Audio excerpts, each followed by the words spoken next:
welcome to a very late edition of Naturally. We are here at Heritage Studios.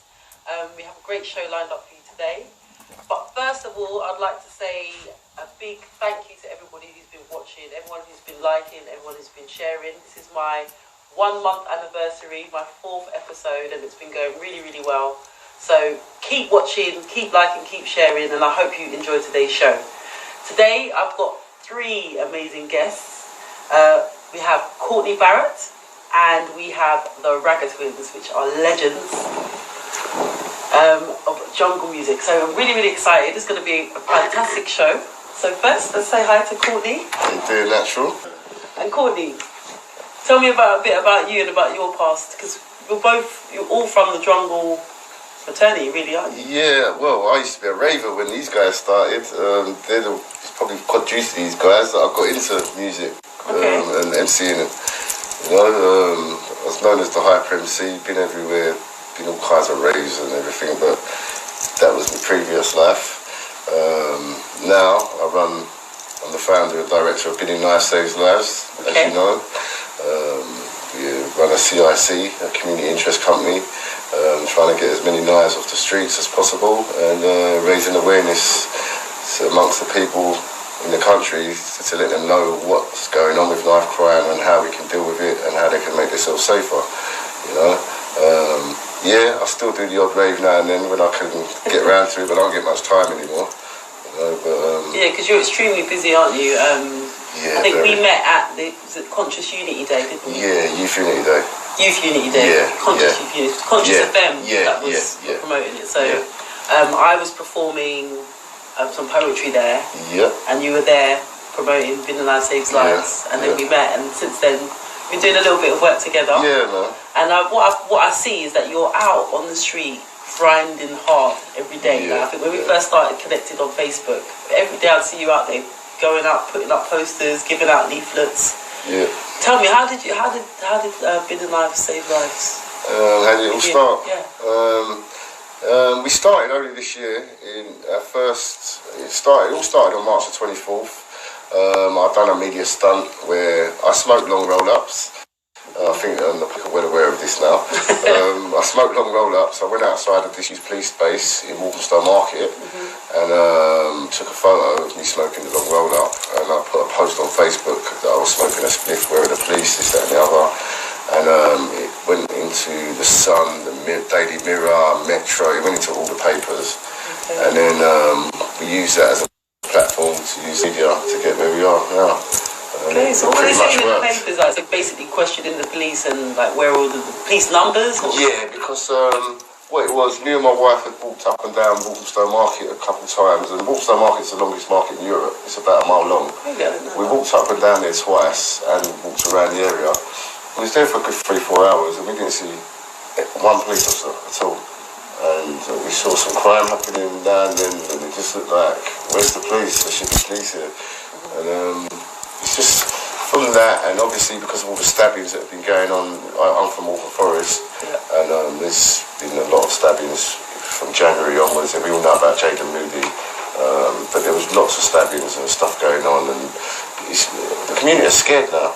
So we thought we have to come together as a community and deal with the situation ourselves. But I suppose the name Courtney Barrett is everywhere now, isn't it? It's like it seems so. The press, the media. You've been on like Sky News, BBC. I've been on news all over the world now. So why do you think they're so interested in and that they've connected to you? Because I've obviously got over 200 knives off the streets in under 30 hours. Wow. I've spread so much awareness and that, obviously not just me, I've got a team, these guys as well, we've done it collectively. And so it just seems like everyone in the world contacts me and they want to know about anything to do with knife crime. I've been on American news, Italian news, French news, Iranian news, Iraq, Qatar, you name it, I've been on the news in them countries. Germany, I've got a couple of documentaries coming up, one in France, one in Germany. I've got Channel 4 documentary coming up soon as well. Hopefully I can get these guys involved in that one. So how did you branch out and extend to the Ragga twins? Well, obviously I'm a drum and bass man, and I'm thinking, who can I get involved who the youth will respect and the parents will know and respect, you know, and who's right for the job, like, and straight away there's only 2 or 3 names that come to mind, and obviously these guys come first, but and because I've always loved these guys, you know, I've admired them from when I was a youth, and I always see them at raves from when I was young, and any time I saw them, you know, when you see famous people and you ask them for a photo, but you don't want to annoy them. I've always asked these guys for photos. You know? So what kind of things are you actually doing? Because I know you're trying to set up youth centres. Okay. So give me, obviously, we have our amnesty bin every week or 2. We have our amnesty bin. For those who don't know, we have them in busy areas in the city centres, train stations, etc. Because previously, it's not a new idea, but what you've done is you've taken it out and put it in. Having a pop-up amnesty bin in city centres, that's a new idea. Yeah. Basically, we all know there's been amnesty bins. They're usually down a back road somewhere that you don't even want to go down, or you don't even know where they are. Yeah. But our ones in the city centres, whatever, and you can come and bin your knives, no problem. You know. Also, we're trying to open youth centres. Hopefully, we'll have our first one open soon. We've got so much stuff. We're talking about modern era youth centres. It's 2019. We're not talking about pool and table tennis here. We're talking about having a music DJ workshop, having a chefing, a photography course. So things that they can actually use in practice. We will have other stuff as well, you know. But that's the main stuff that we're going to have there. We want to get used into because these are going to be ongoing things where they can actually get something beneficial out of it, you know. Not just there to pass their time, it's to actually achieve something. Career path or... Yeah, and it gives them hope and prospects, and this is what a lot of the youth need at the moment, you know. Like, for example, we've got someone, we haven't started yet, but we've got someone who we're going to be referring youth to doing chefing. Hopefully we'll have him down at the youth centre as well. He's going to teach them how to use knives in the kitchen, make chutneys, etc. And not just the skills to become a chef, he's going to teach the skills, the business side of it as well. So once you finish his course, you can actually start your own business. It's funny, you teach them to be chefing, but that's the language that the young people use. Like chefing is what they would refer to as stabbing someone. But it's nice, actual chefing, when they teach you a skill, use the knives for what they're supposed to be for. Yeah, exactly.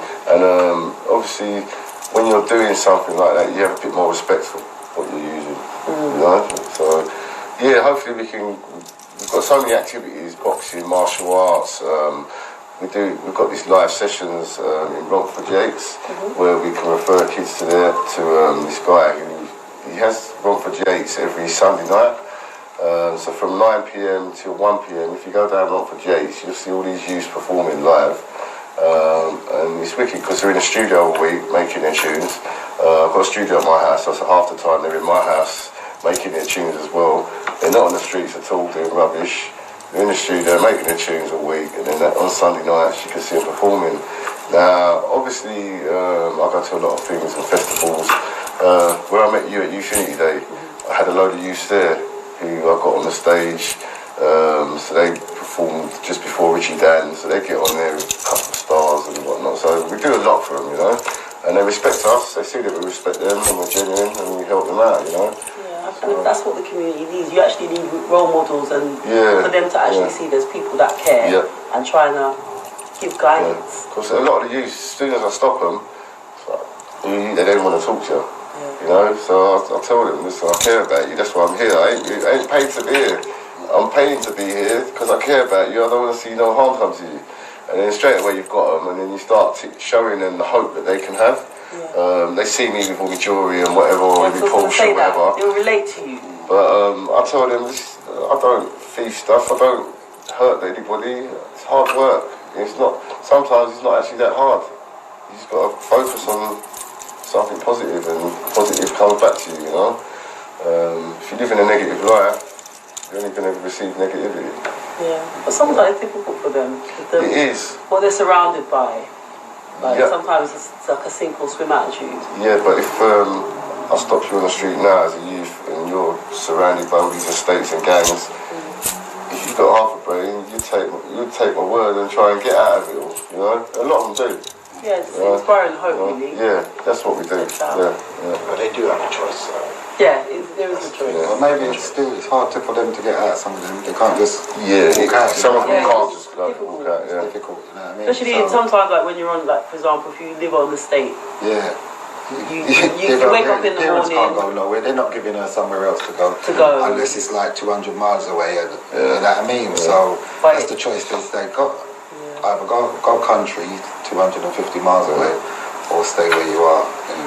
So it is hard for them, but we can only do our best. Yeah, that's right. And try and offer them a branch, you know, grab onto, you know, that's what we can do. And inspire. But the kids need to, you know what I mean, they see their parents in that situation. It's not go out there with a knife, it's go out there and do something to try and change it. Change that and give your family a better life. That's what that's why you're brought here. You know, brought here to disrespect your family and, you know what I mean, here to help. That's what they're here to do. And that's what you're out here for. Yeah. So I know I think you have a massive impact. I think we are, yeah. Because really, I'm only functioning in Waltham Forest at the moment.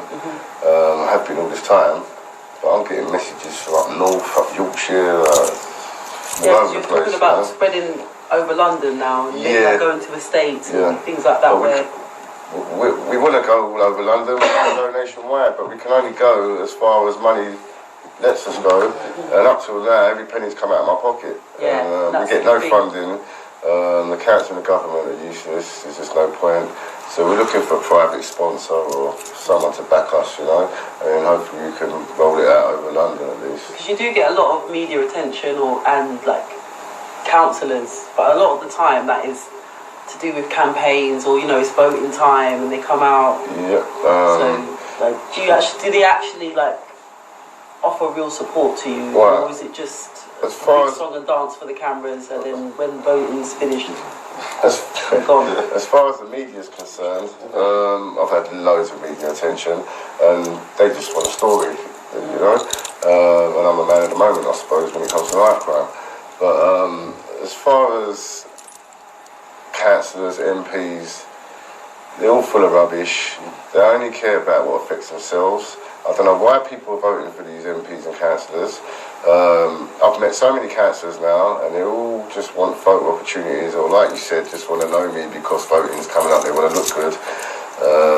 There's only one councillor I've met who is genuine, and who is proper genuine, who's real, who tries to help us, who does so much to help us.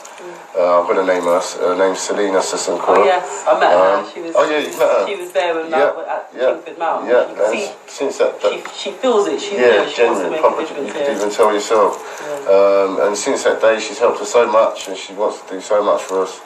So I consider her a part of our team now, you know. So she's very genuine. So I suppose I was on the radio yesterday. As the presenter said, there are some gems out there, but it's hard to find. Individuals, really, isn't it? It's like for the most part, most of the councillors don't do anything. They just sit on their backsides doing nothing. Politely put. We'll do our thing, yeah. We'll make a small difference, but collectively, hopefully we can make a massive difference, you know? Yeah. Not just us, my team as well, and a few others. Little drips.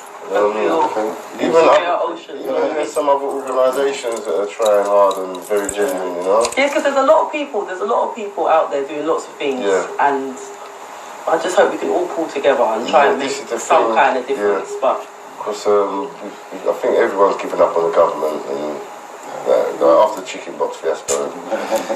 So we had a discussion on that. It's a foolishness. Put back EMA, put back the youth clubs, do stuff, writing some foolishness on the box.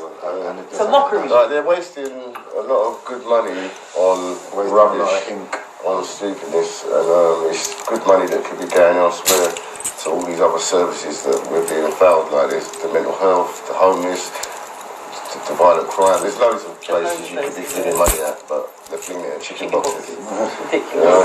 And like I said, even it's only 200 and something chicken shops. They spent over £50,000 on 321,000 chicken boxes to to be distributed from 200 chicken shops. I mean, it's tiny on the scale. Where I live, there's probably more than 200 chicken shops within a 3-mile radius of my house. Yeah. You know, it's like pouring a glass of milk into a swimming pool. It was just a media stunt. And yeah, it backfired on them badly. Yeah, good. I'm glad that it did, because they need to do more. It just shows the mindset of the government and how lacking they are in understanding what's going on in our streets, in the communities, and how to deal with it. They haven't got a clue.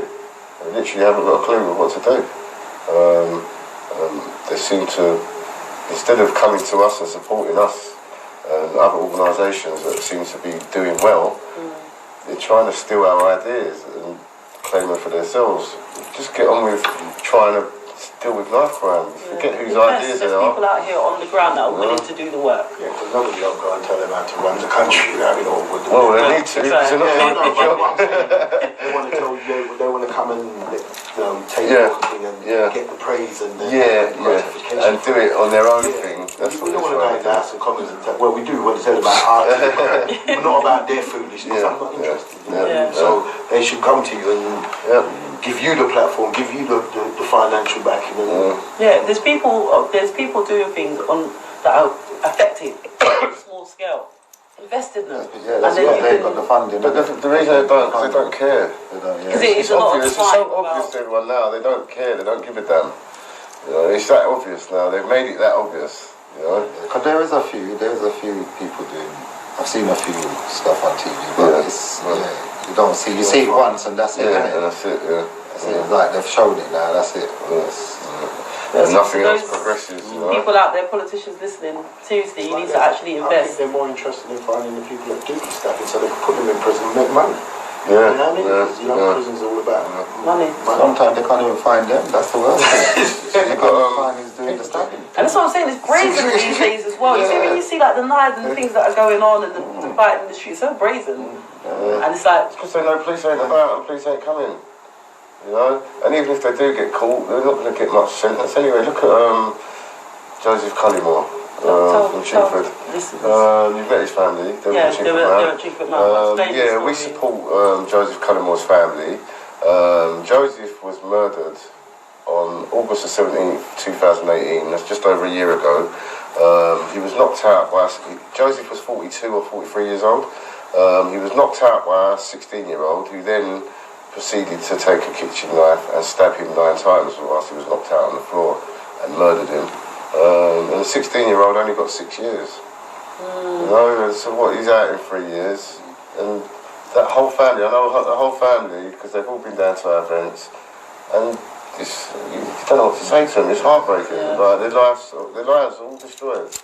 You know, it affects us as well. It affects everyone, but like you're saying as well, because obviously for the family that you've destroyed, you've taken a member of their family. The person who's done it, you've destroyed your life as well. And his family's life. And your family's life as well. But then it's like, the poem, what is your mindset? Well, like you've knocked him out, he's not causing you to stab someone in the first place, what's your mindset? But to knock someone out and then stab him. He's knocked out. And then you only get 6 years. Come on, man. It's not sending the right message. I don't know, but that's sending the message. You can do that. Get away with it. Do get 6 years. Do 3. I'll tell you now, right? If anybody stabbed my son and killed my son, I'm not calling the police. I'm going to come and murder you. I'll tell you. I don't want you to get 6 years. I'll go to the prison for life for murdering you. I think sometimes as well when it's a child as well, and that's what it is, and that. Like, one part of me has the thought, well, it's a child, what's going on there and why are they there? But then on the other side of it, it's somebody's life and somebody has to be responsible. When you speak to the young people, not necessarily with murder, but see, like in terms of like hustling, they will tell you, oh, I can't get held for it. They've got an awareness of the law. Exactly. Of, you know, what they can get away with. The law's a joke. Especially when it comes to youth, it's a joke. Yeah, like you've got the whole yacht team around them, and then what they don't understand is a lot of the time the yacht keeps them very safe until they get, that's the youth offending team. It keeps them very safe till they get to a certain age, and then it all falls away, and then they're left. It's almost like the law treats youths as like a vulnerable person because they're youths. When I'm not being funny, if you murder someone, you need to get dealt with as a murderer, not as a youth who's vulnerable. You know? If you nick a packet of chewits out of the sweet shop, then you get done as a juvenile. You go juvenile and murder someone. You should get done as an adult. You're old enough to know what you're doing. Exactly what you just said. The knife didn't just fall in your hand and, oh, what's this for? Exactly what you just said. Listen, guys, there's a petition, yeah? It's called Joe's Law, change.org. Tap that in your Google bar and put in Joe's Law. Basically, Joseph Cullimore's family have got a petition going to do exactly what D-Man just said, yeah? If you're a youth and you murder someone, you get treated as an adult. That's basically what Joe's Law is about. Yeah. So if you agree with that, please go on the website and sign the petition. It's change.org and it's called Joe's Law. Okay. Yeah. Well, we're going to have to round up, unfortunately.